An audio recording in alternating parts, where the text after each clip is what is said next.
Hi everybody, new journey, new channel, new game, and it's going to be freaking released on the 29th of May. That's right.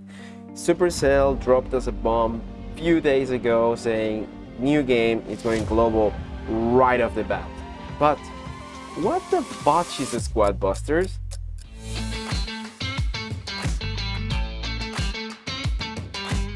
Well, I'm not gonna dilly-dally with the answer, I'm gonna give it to you right away. Squad Busters is the first game in the whole world to be a roguelike battle royale. What? What the hell is that? So if you're not familiar with what this means, it's simple. It's like if Binding of Isaac had a baby with Diablo in the world of Brawl Stars Showdown. Let me break that down for you. First game that I mentioned is Binding of Isaac, and this is what gives it the whole roguelike environment to Squad Busters. So if you remember Binding of Isaac, the term roguelike started with, okay, you go in a very simple, easy room to start with, and then the more you progress, the more power you get, the more difficult the game becomes, and the whole point is that if you die, everything restarts. And apart from that, you cannot select the power-ups that you want. They are given to you randomly. And that's what the roguelike element is all about. Lack of keeping things, everything is random, every single playthrough is different. And that's what a Squad Busters is.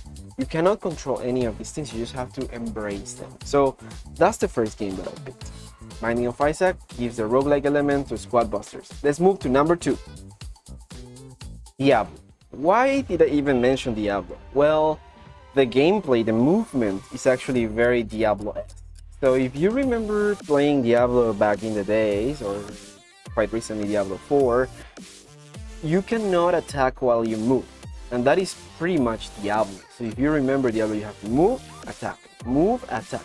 And the spells you can do while you move. But that's exactly the same thing as what Squad Busters borrow in terms of how to move and how to use that gameplay. It's pretty much the same, obviously put in a very toned down, easy to play context, because remember this is also a PvP game that is roguelike. So if each match restarts, you don't need to have this amount of massive complexity around the things that you use with your hands. You just have to be able to move and play the game and strategize. So Diablo, they borrow it, all the movement and all the elements around easy spell casting is from there. Let's move to number 3.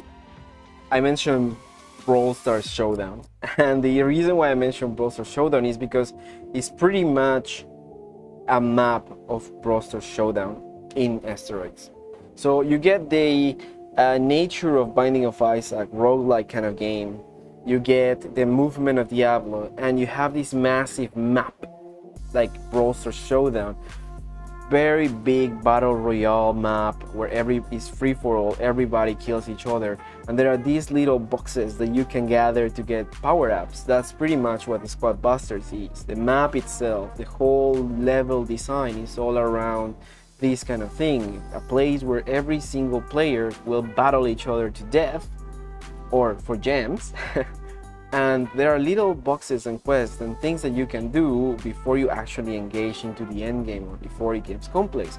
How do I force these people to play in this massive map? Well, the same way they did it in Brawl Stars Showdown. The map starts shrinking down as the game progresses, so it forces everyone to be in a smaller, closer environment to make the game more engaging. And that's why it's so much like Showdown. And if you think about it, these 3 things are pretty unique together. No other game in the world is like this. So there you have it. Squad Busters, first in the world roguelike game, and pretty much breaking down to be able to be played in mobile.